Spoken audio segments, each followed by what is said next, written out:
Bonjour. Téléhandicap vous souhaite la bienvenue à cette émission spéciale qui nous réunit aujourd'hui pour partager ensemble les réflexions de notre invité sur un sujet de première importance qui nous interpelle et qui interpelle tous les citoyens et plus spécifiquement les personnes vivant avec un handicap, les personnes aînées, etc. Il me fait grand plaisir aujourd'hui d'accueillir dans cette émission une personne qui a pensé faire sa part pour venir en aide aux personnes handicapées et les autres. Il s'agit du PDG et cofondateur de l'entreprise Amica et j'ai nommé Monsieur Alexandre Blé. Monsieur Blé, comment allez-vous? Ça va bien, merci pour l'invitation. Mais c'est un grand plaisir pour nous et surtout de rencontrer cette jeunesse vivante et inspirante qui joue un rôle important dans notre société actuelle, qui relève des personnes qui vivent une vulnérabilité et qui sont dans le besoin.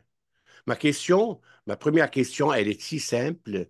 Je sais un jeune homme de 29 ans qui a commencé ou qui a décidé de s'engager dans un processus communautaire pour venir en aide aux aînés, aux personnes handicapées et même aux aidants naturels. Que s'est-il passé dans votre vie pour choisir cette noble voie? Est-ce que je vous demande de nous parler tout d'abord de vous, de Oui. votre jeunesse, et on aura l'occasion après de parler de votre entreprise. On vous écoute. Parfait, excellent. En effet, j'ai démarré Amica alors que j'avais 29 ans. Aujourd'hui, je suis plus vieux un petit peu, là, j'ai 35. Ouais. Certains vont dire que c'est jeune, d'autres vieux, dépendamment de l'âge qu'on a. Euh, je vous dirais, en fait, en termes d'expérience personnelle qui m'a marqué, puis qui est en lien avec l'entreprise que j'ai créée, euh, moi, j'ai vécu toute mon adolescence, en fait, avec ma grand-mère qui était atteinte d'Alzheimer. Ah, Donc, ma mère était proche aidante, puis ma grand-mère habitait en fait avec nous. J'ai vu, puis quand on est adolescent, on n'a pas cette capacité nécessairement-là d'analyse qu'on a un peu plus tard, mais j'ai quand même été témoin en fait de l'évolution de sa maladie, puis de vivre avec elle, puis du courage là, que ma mère avait de s'en occuper, de même quitter son emploi à temps plein professionnel pour se consacrer à son rôle de proche aidant, ce que beaucoup malheureusement doivent faire aujourd'hui. Euh, donc c'est ça, c'est une expérience personnelle qui m'a beaucoup marqué. Puis ensuite, j'ai commencé ma vie professionnelle, j'ai été aux études, puis j'ai toujours eu cet esprit-là d'entrepreneur. Puis quand il est venu le temps de démarrer une entreprise, puis de décider quel type d'entreprise je voulais créer, c'est sûr que cette expérience-là a eu un impact dans ma prise de décision. Puis je voyais que le besoin pour s'occuper de nos aînés, de nos personnes avec handicap est important, puis va l'être encore plus dans les prochaines années. Donc, c'est pourquoi que j'ai créé Amica là, il y a maintenant quasiment et vous 6 ans. nous aviez parlé du rôle de votre mère, qu'elle était obligée de quitter son travail pour assurer sa responsabilité envers sa maman. Et Exact. ça, c'est un cas qui arrive souvent dans nos familles vivant avec un enfant qui a une pathologie cérébrale ou autre handicap. Donc, c'était Exact. un devoir de la part de votre mère et ça vous a donné cette nouvelle vie de voir les choses devant vous étant jeune pour se diriger dans cette voie maintenant, si on va parler d'Amica. C'était ça Ex- le rôle principal. Exactement. Exactement. OK, OK. Donc, si on parle maintenant, vous êtes le cofondateur et le PDG de l'entreprise Amica, c'est évidemment de vous demander de nous parler en détail maintenant de ce multirôle de votre entreprise qui offre des services de soins à domicile, si j'ai bien Oui. compris, du Grand Montréal, pour le moment peut-être la rive sud, la rive nord, ainsi qu'aux des personnes handicapées. On vous Oui. écoute largement pour savoir aussi le rôle auprès des personnes handicapées. Tout à fait. Donc, Amica est une entreprise de soins à domicile. On emploie jusqu'à 650 personnels soignants, donc principalement des préposés aux bénéficiaires. Les services qu'elles offrent sont à la maison, donc elles se dirigent, elles se rendent au domicile des personnes qu'elles vont aider pour faire tout ce qui est activité de la vie quotidienne et domestique. Donc, de l'aide pour préparer des repas, le ménage, faire la lessive, aller faire les courses. Elles peuvent aussi aider au niveau des soins d'hygiène, de l'aide au niveau de la mobilité, de pouvoir se déplacer, se lever, se coucher, s'habiller. Parfois, donc, avec des personnes qui ont des problèmes cognitifs, elles vont aussi assurer une présence surveillance pour éviter euh, éviter là, que la personne, s'assurer que la personne soit en sécurité, en fait, en faisant aussi de la stimulation cognitive. Donc, ce sont les services qu'elles offrent. On les offre, bien sûr, aux personnes qui sont aînées, mais aussi aux personnes qui ont un handicap. Souvent, les personnes qui ont un handicap, ça va être davantage de l'aide plus physique, hein, pour préparer dans sa routine de la journée. D'autres fois aussi pour les personnes atteintes de problèmes cognitifs, par exemple, nos aînés. Donc, ça va être ça va être un ensemble de tâches qui peuvent être faites pour assurer la sécurité de la personne à la maison et surtout donner du répit aux proches aidants. Donc, je fais le lien avec ce que j'avais dit tout à l'heure. Nos services, oui, sont donnés à des personnes qui sont en incapacité physique ou cognitive, mais elles viennent aider le proche aidant qui est souvent la personne principale qui s'occupe qui s'occupe des principaux besoins. Et nous, on vient donner un coup de main à ces personnes-là pour qu'elles puissent continuer à maintenir leur qualité de vie finalement, malgré le fait de devoir s'occuper d'un proche à temps plein. Ça veut dire, vous avez commencé Amica, c'est quelques années avant la COVID, Oui, et vous avez réussi d'un seul coup en 5, 6 ans d'aller jusqu'à 600 employés. oui. Et est-ce que la COVID était un facteur positif ou négatif pour votre entreprise? Ça a été, c'est une très bonne question. La COVID, en fait, est arrivée à peu près la deuxième année, troisième année de notre entreprise. Euh, au départ, on se rappelle, là, en mars 2020, le mot d'ordre était de rester à la maison, de ne pas avoir aucun contact avec quiconque. Donc, c'est nous. Puis nous, on offre des services à domicile. Donc, au bout de la ligne, les gens ont cessé de prendre nos services là, à très court terme. À moins qu'on avait, par exemple, des gens qui avaient absolument besoin, il n'y avait aucun proche qui pouvait aider. Donc là, étaient prêts à prendre le risque, disons, d'avoir des personnes qui venaient à la maison. Donc, ça a été un coup dur dès le départ, ça c'est sûr. Les premières semaines. Nous, on est des gens qui ont besoin de travailler aussi. Si on leur dit que pendant quelques semaines, ils n'auront pas d'heures, ils n'auront pas la possibilité d'aller aider les autres, eux doivent payer leurs factures, etc. Donc, c'est sûr que ça a donné un coup dur, ça a été un choc. Mais ce que la COVID a créé sur le plus long terme, on va dire, c'est d'abord, ça a mis en lumière sur l'importance des soins à domicile, sur l'importance des soins aux aînés et les personnes avec handicap, des personnes vulnérables en général.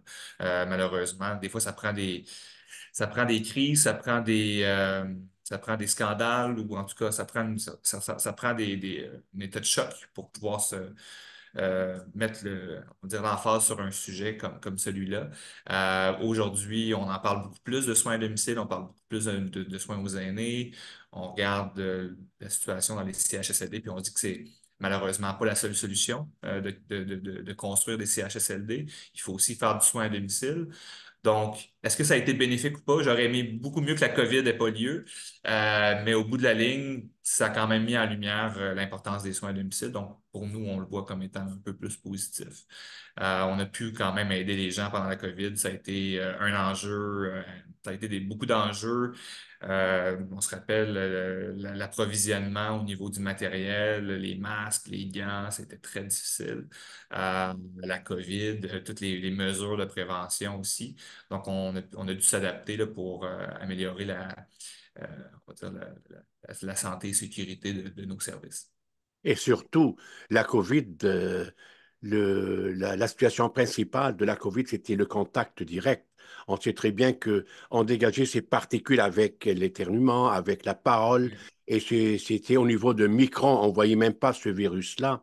Et vous oui. avez réussi finalement à passer à travers tout ça. Mais comment vous avez réussi aussi à avoir en peu de temps et durant la COVID cette énormité du personnel chez vous, jusqu'à 600 personnes? Est-ce que vous Oui. avez eu de la misère à tenir compte de cette situation et à les garder dans votre entreprise? Il y en a certains qui ont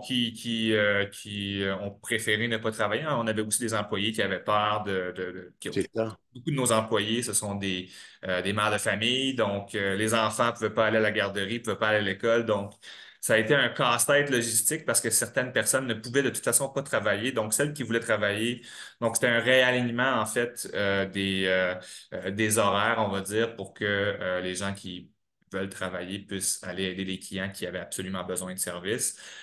Des clients qui avaient absolument besoin de services pour tout ce qui était vraiment les activités de la vie quotidienne, hein. Peu importe, malheureusement, on doit avoir de l'aide pour se lever, pour se coucher. Même si la COVID était là, on devait quand même avoir besoin de services. Alors que d'autres services un petit peu moins critiques, entre guillemets, comme des répits, tout ça, ceux-là étaient, on va dire, annulés ou reportés à plus tard, là. Donc, de toute façon, les proches aidants étaient sur place. Donc, souvent, nous, on vient donner un répit pour que le proche aidant puisse quitter les lieux, aller faire ses activités. Là, il n'y avait pas beaucoup d'activités, hein, on s'entend. Donc, les gens restaient à la maison, les proches aidants restaient à la maison. Donc, c'était un réalignement, tout ça, d'horaires, de s'assurer que les services plus critiques étaient desservis par nos gens. Donc, pas facile, c'est sûr, de tout réaménager, mais on a travaillé très fort. Il y en a que la COVID, ça a été une opportunité pour eux de relaxer, de prendre ça, c'est ça, de rester à la maison, puis de De se prendre du repos, reposer. Nous, c'était 7 jours sur de 7, mouvement. 24 heures sur 24 Ça, à c'est travailler incroyable. pour nos clients et pour nos employés. Dites-moi, on va aller dans un sujet qui va englober différents points. Oui, On va faire des comparaisons. oui, Si on prend, par exemple, c'est sûr, vous êtes des spécialistes en la matière au niveau des soins à domicile qui oui, sont basés, est-ce que je pense qu'ils sont basés sur une formule grandissante qui est en train de grandir année après année, ce que je vois d'après vos réponses. oui. Êtes-vous lié directement ou indirectement à une formule d'aide de la part du gouvernement envers les personnes handicapées, par exemple? Par exemple, à titre d'exemple, en France, on sait très bien que les services gratuits sont offerts aux aînés entre 2 à 3 visites quasiment parfois par jour. Comment ça se passe chez nous? Oui. Euh, Ça varie d'abord par géographie. Il y a des CI3S qui ont des CLSC qui, eux, offrent des services, vont faire une évaluation des besoins. Je parle pour les aînés, pour les personnes handicapées, j'imagine qu'il y a une évaluation des besoins qui est faite quand même dès qu'il y a un handicap qui est connu et qui doit être tenu en considération dans l'offre de service.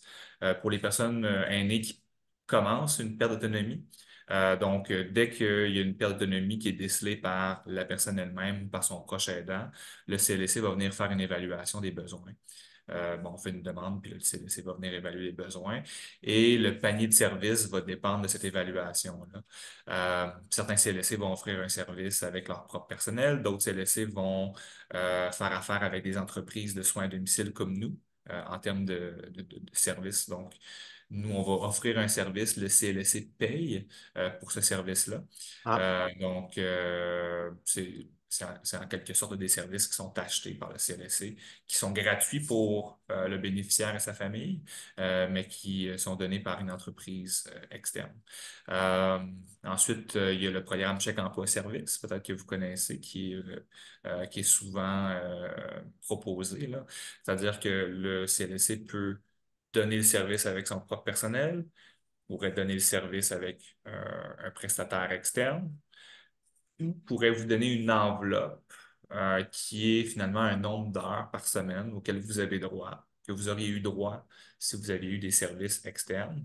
Mais c'est vous qui décidez comment vous l'utilisez. Donc, c'est un nombre d'heures. Disons que vous avez droit à 20 heures semaine. C'est 3 visites par jour de 2 heures. 6 heures par jour fois 7. C'est rarement jusqu'à 42 heures, là, mais disons une vingtaine d'heures semaine auxquelles le CLC va vous donner droit. Et avec ce montant-là, avec ces heures-là, vous pouvez engager votre propre personnel. Donc, c'est le chèque emploi-service que ça s'appelle. Euh, donc, ces différents volets-là, il y a des crédits d'impôt aussi qui sont disponibles. Donc, si, par exemple, nous, on a des gens qui veulent faire affaire avec nous directement, là, qui vont payer eux-mêmes, il y a des crédits d'impôt qui sont remboursés aussi, là, selon ok. l'âge ou la condition.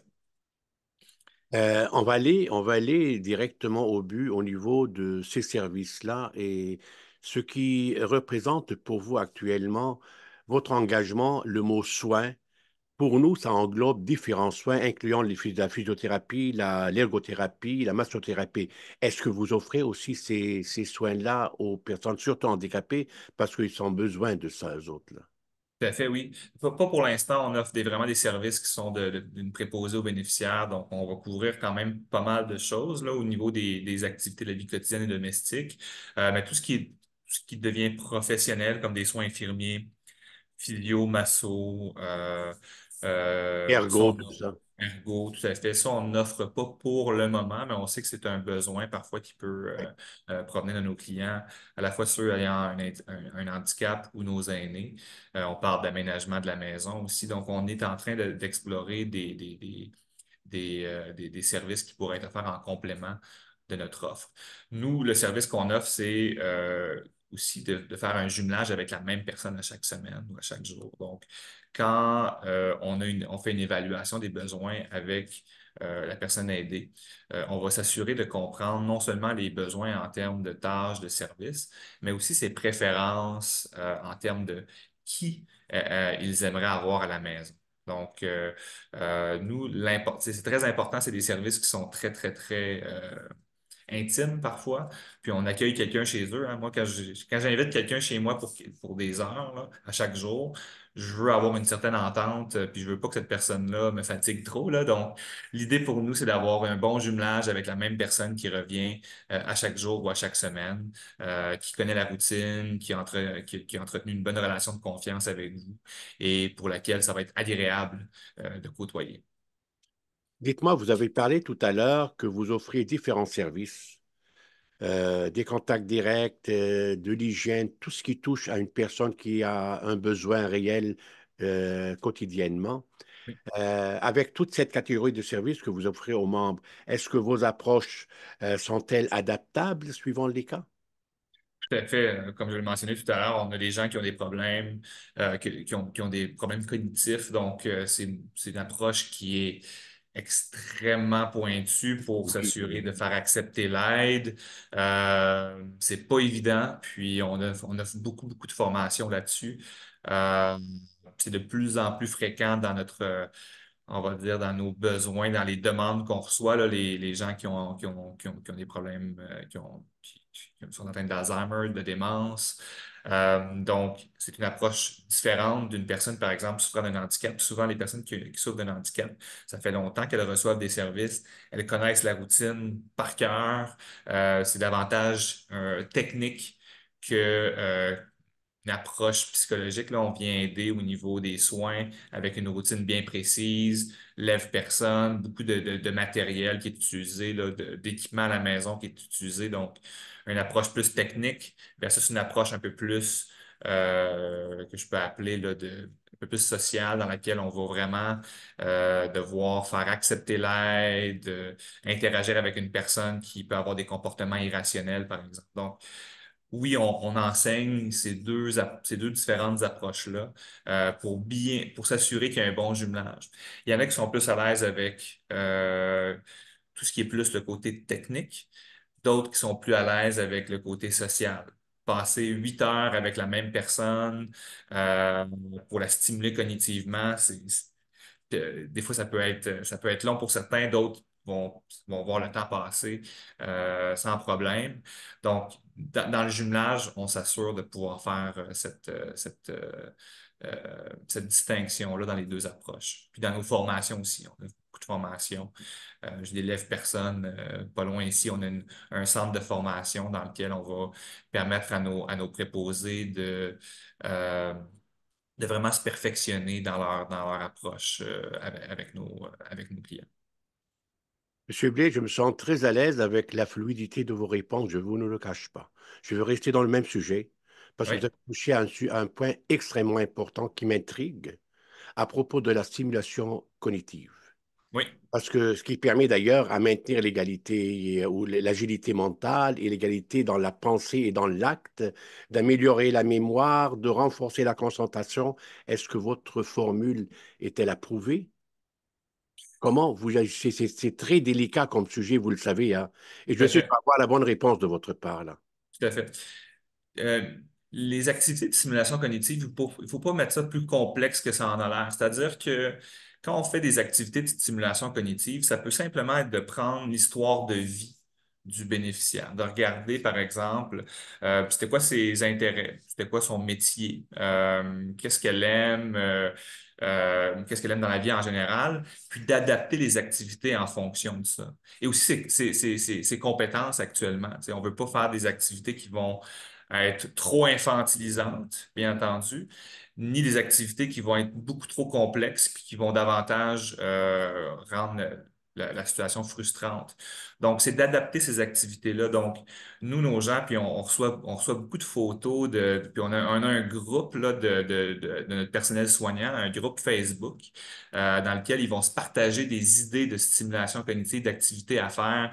Ça peut être du coloriage, ça peut être d'aller dans le jardin pour sentir les odeurs des Oui, plantes, oui, aller se promener. Tout ça, pour moi, ça fait partie de la stimulation cognitive. C'est de sortir du quotidien, de pas juste regarder la télé ou de s'asseoir oui. puis rien faire, mais juste de pouvoir bouger, de pouvoir faire des activités qui vont être stimulées, qui vont être stimulantes au niveau de l'intellect. Ça peut être de faire des quiz, de lire un livre. Tout ça, pour moi, ça fait partie du spectre de la stimulation cognitive. Donc, c'est d'adapter ces activités-là en fonction de l'histoire de vie de la personne. Que ce soit le fun. Sinon, si c'est pas le fun, c'est sûr que, je veux dire, pour la personne, si c'est pas plaisant, elle va vouloir faire ces activités-là. Oui, je sais très bien. On sait très bien que si on prend l'Alzheimer, par exemple, là, il y Oui, a parfois des étapes vivantes et des étapes mortes. Ça veut dire que oui, vous autres, vous en profitez de cette partie vivante pour donner un renforcement au niveau de la mémoire ou au niveau de la concentration pour que la personne puisse dégager ce qu'il a envie de dégager envers une personne en face de lui. tout à fait, exactement. Donc, c'est vraiment de pouvoir faire des activités en fonction de leur, Moment, du moment. du moment aussi, hein. Ça peut être des moments de la journée bien précis où la personne est plus éveillée. Souvent, ça peut être en lien avec les arts, tu sais, si la personne est un peu plus artistique, danser, chanter, peut être une option aussi. Donc, en fonction de ses capacités physiques aussi, si la personne ne peut pas se déplacer, bien sûr, on va essayer de faire quelque chose qui est un petit peu plus statique, intellectuel. Donc, tout ça est en fonction du bénéficiaire, puis de sa capacité. Puis, ça ne veut pas dire qu'on aimait quelque chose dans le passé, que ça va être la même chose aujourd'hui aussi, hein. Il y en a qui découvrent des nouvelles passions aussi, là. L'évolution de la personne, se poursuit même si, elle a atteint un certain âge. Donc, tout ça est tenu en considération par notre personnel soignant. Il y en a qui amènent des kits d'activités, qui ont une valise avec différents jeux. Des fois, les activités sont sur place aussi. On regarde avec ce qu'il y a dans le domicile. Les iPads aussi sont beaucoup, il Oui, y a beaucoup oui, de jeux oui, oui. qui peuvent être faits avec l'iPad Oui, également. exactement ça. C'est très intéressant, Monsieur Blais. Dites-moi, vous avez des personnes âgées, les aînés, et vous avez des personnes handicapées. Oui, Avez-vous des applications différentes? Vous savez, par avoir des personnes handicapées mentales, mais parfois physiques. Et il y a oui. des personnes qui ont l'appareil cérébral, sont des personnes lucides presque à 100%. Donc, Oui. avez-vous des applications différentes avec vos soins, votre personnel, entre les personnes aînées, les personnes âgées et les personnes handicapées? Oui, tout à fait. C'est vraiment une question de jumelage. Au bout de la ligne, on va dire les services, les tâches qu'on rend, l'aide à la mobilité, l'aide au niveau des soins d'hygiène, ça demeure les mêmes tâches en quelque sorte, mais tout est dans l'approche, hein, quand vous avez parlé. Donc, quelqu'un qui est 100% lucide, hein, qui comprend parfaitement tout ce qui se passe, puis qui connaît sa routine par cœur. Nous, c'est d'avoir quelqu'un qui est davantage amené à suivre cette routine-là, rassuré dans ses gestes, de pouvoir avoir une approche davantage technique. Euh, on a des gens qui adorent travailler avec des personnes ayant un handicap parce que c'est clair, ils peuvent avoir des belles discussions aussi avec elles pendant les soins. Euh, donc oui, tu sais, il y a une approche différente, surtout dans le jumelage, puis dans la formation qu'on va donner selon les différentes situations. Euh, on a travaillé, nous, beaucoup au début d'Amica, en fait, avec différents centres, des centres, mais c'est des maisons pour personnes handicapées. Je ne sais pas si vous connaissez la fondation Le Pilier.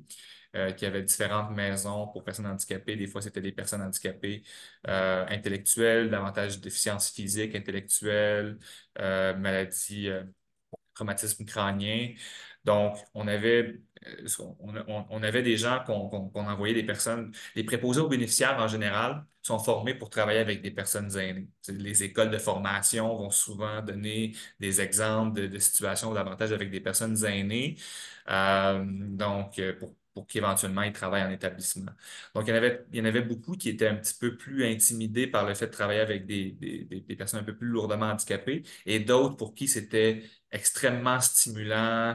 Ils adoraient le plus grand défi technique, on va dire. Donc, c'est vraiment dans l'expérimentation, dans le jumelage. Puis quand nous, on connaît bien nos 600 employés, puis on sait avec qui ça fonctionne bien, avec quel type de client ça fonctionne moins bien, là, on peut faire un bon jumelage. On sait celles qui sont en mesure de travailler avec un type de clientèle précis, d'autres qui sont un peu moins à l'aise, qui sont davantage habitués de travailler avec un autre type de clientèle.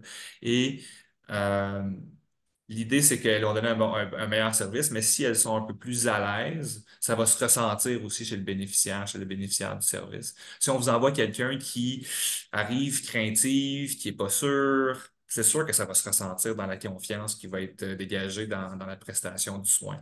Donc, on veut vraiment s'assurer d'avoir quelqu'un qui est confiant, qui est expérimenté, qui a déjà travaillé avec ce type de clientèle-là, puis qui va vraiment arriver avec une confiance qui va être dégagée dans la prestation du service. Si j'ai bien compris, Monsieur Blais, votre personnel se dirige vers telle personne, un client, avec ses propres mains, avec sa pensée. Il n'a pas amené des outils avec lui, là. Les outils se trouvent chez le client. Oui, tout à fait. Il n'y a pas de son équipement personnel, hein, donc ce sont des préposés, donc elles ont bien sûr tout l'équipement personnel de protection. C'est Mais ça. chez les clients, s'il y a un lève, ils vont pas arriver avec le lève-personne ou quoi que ce soit, donc elles arrivent avec, C'est elles ça. doivent faire avec l'aménagement, l'environnement du domicile. Donc, surtout celles qui vont arriver dans des nouveaux. C'est là l'importance d'avoir un bon jumelage de la personne qui revient à chaque semaine parce qu'elle est habituée de comprendre l'environnement, elle sait où se trouvent les choses, puis la routine se passe beaucoup mieux dans ce temps-là. C'est un travail qui est très différent à le domicile. Souvent, les préposés aux bénéficiaires sont formés pour travailler, comme je le mentionnais, en établissement, dans les hôpitaux, dans les CHSLD, dans les résidences pour personnes âgées. Mhm. Puis quand ils arrivent à domicile, là, elles sont pas chez elles, là, tu sais. Elles sont dans un environnement complètement différent. Mhm. Elles doivent s'adapter. La personne qui est à la maison, elle a besoin de son intimité. Elle a parfois sa façon de travailler. L'équipement est positionné différemment dans chacune des maisons. Donc, c'est une capacité d'adaptation qui doit être là chez notre personnel. Donc, souvent, il y en a qui vont commencer avec nous puis qui n'ont pas malheureusement, cette capacité d'adaptation-là, ils vont être surprises. Donc, nous, bien sûr, on doit avoir des gens qui ont la capacité de pouvoir, je dirais, improviser selon ce qui est sur place, puis s'adapter à la condition de la personne, mais aussi à son environnement. Écoutez, maintenant, on va aller dans un sujet très simple, mais très important pour les personnes qui ont besoin de vos services. On va Oui, parler un petit peu indirectement, même directement, sans aller dans les détails. Ça ne nous concerne pas ça. Pour parler d'un plan financier, c'est quoi le plan financier, votre plan financier relatif à vos clients, dans le oui, but de mieux informer nos téléspectateurs et surtout nos membres? Est-ce que c'est un contrat mensuel? Est-ce que c'est un contrat hebdomadaire? Est-ce que c'est une possibilité pour une personne handicapée qui vit une situation vulnérable d'aller frapper à vos portes et dire j'ai besoin de vous? Est-ce qu'il a les moyens de vous payer? On va oui. vous écouter là-dessus, là. Tout à fait. Nos services sont à l'heure, donc il n'y a pas il y a aucun contrat, c'est-à-dire que si vous avez besoin de services pour une période bien précise, si vous voulez essayer, ça fonctionne moins bien, vous n'avez plus besoin finalement, il n'y a pas de contrat qui vous engage à avoir des services pendant un an. Donc, c'est extrêmement flexible au niveau de nos heures de service. Ça peut être juste des 1 heure, hein, ça peut être juste 1 heure par jour, ça peut être 1 heure par semaine. C'est vraiment selon vos besoins. Donc, c'est un minimum d'1 heure, puis ça peut être bien sûr sur une plus longue période. On accepte le chèque emploi emploi-service, donc beaucoup, je ne sais pas si vous étiez au courant là, du chèque emploi-service, mais pour le bénéfice de vos téléspectateurs, j'avais expliqué tout à l'heure, mais ça peut être possible d'utiliser la portion chèque emploi-service avec nous afin que nous, on vous trouve quelqu'un qui va pouvoir travailler. On a quand même un pool de 650 employés, donc on peut travailler avec ce programme d'aide-là. Donc, c'est un tarif à l'heure. Nos tarifs diffèrent par secteur. Ça dépend aussi du crédit d'impôt. Donc, je ne vais pas donner les chiffres en l'air, ils sont disponibles sur notre site web. Donc, c'est très facile d'aller voir les tarifs qui sont disponibles. C'est sûr que c'est un tarif là, qui inclut le salaire de la préposée puis toute l'organisation des services. Donc, il peut être réduit du crédit d'impôt, de l'aide financière. Oui, oui, Il y a certains CLSC qui offrent une aide financière aussi qui vont payer une partie ou la totalité des services. Donc, c'est de voir si jamais, par exemple, tu sais, la meilleure façon, il y a tellement de situations différentes, la meilleure façon de comprendre puis de regarder qu'est-ce qui peut être possible pour vous, c'est de nous appeler. On répond très rapidement. D'appeler Amica là, au 514-543-4450. C'est le numéro de téléphone pour la grande région de Montréal. On a plusieurs autres numéros de téléphone aussi là, qui sont accessibles ou sur notre site web qui est www.soins, S-O-I-N-S, Amica, A-M-I-K-A, comme vous voyez derrière. oui, oui, oui. .com. Euh, Sur le site web, vous allez voir bien sûr nos tarifs, mais aussi l'opportunité là, de rentrer en contact, d'entrer en contact avec nous. On va avoir un conseiller qui va vraiment vous aider dans toute cette sphère-là.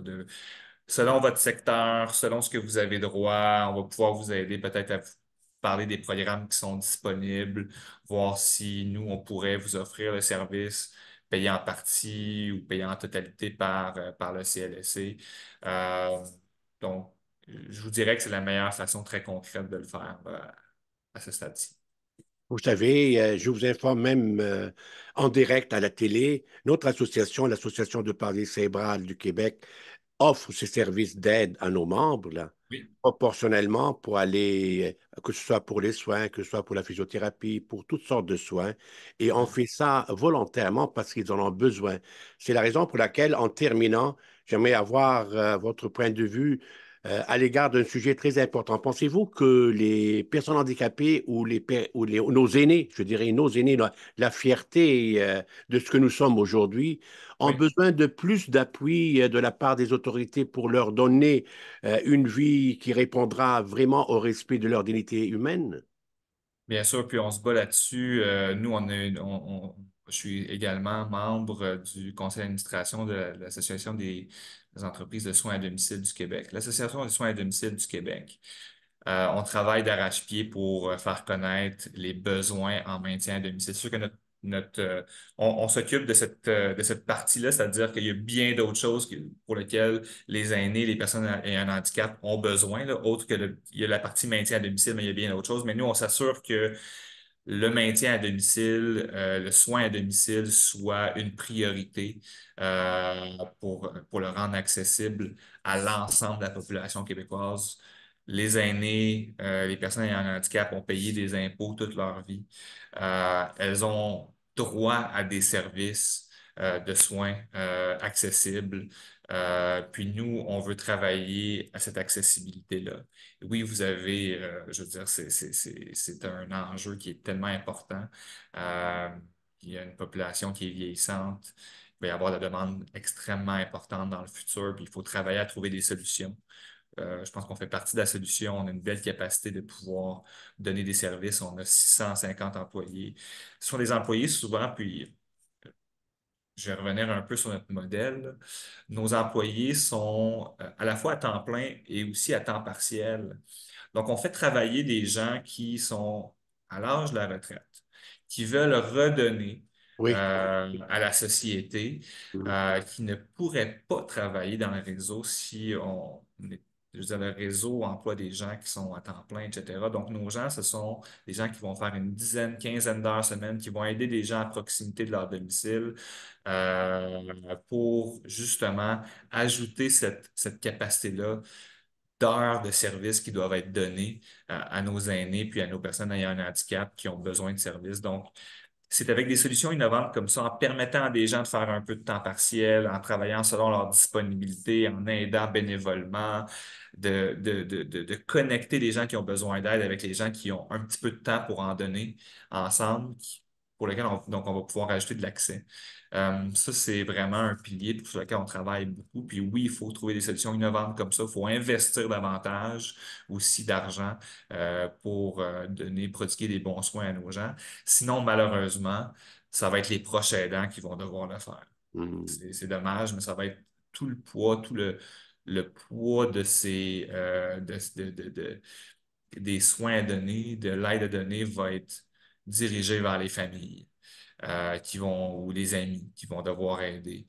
Puis ça, c'est pas ça qu'on veut. On veut une société dans laquelle on a droit à des Ouais, services de ouais, soins à ouais, ouais. domicile accessibles et non pas juste se fier à ses amis et à sa famille pour nous aider dans des moments très vulnérables. Donc, oui, tout à fait. On a le même enjeu commun, puis on doit y travailler ensemble. Et votre message est très bien passé et correctement. Parfait. Je suis d'accord, entièrement d'accord avec ce que vous avez proposé actuellement là. Écoutez, Monsieur Blais, merci beaucoup pour votre participation. Gardez votre dynamisme, il est vraiment vivant et il est communicatif à la fois. On a besoin des gens comme vous. Ben, merci beaucoup pour les compliments. Ça a été un plaisir de discuter avec vous. Le temps a passé très vite, donc merci puis félicitations pour votre émission. Chers téléspectateurs, votre participation est une source de vie pour Téléhandicap. Je vous remercie et à la prochaine émission.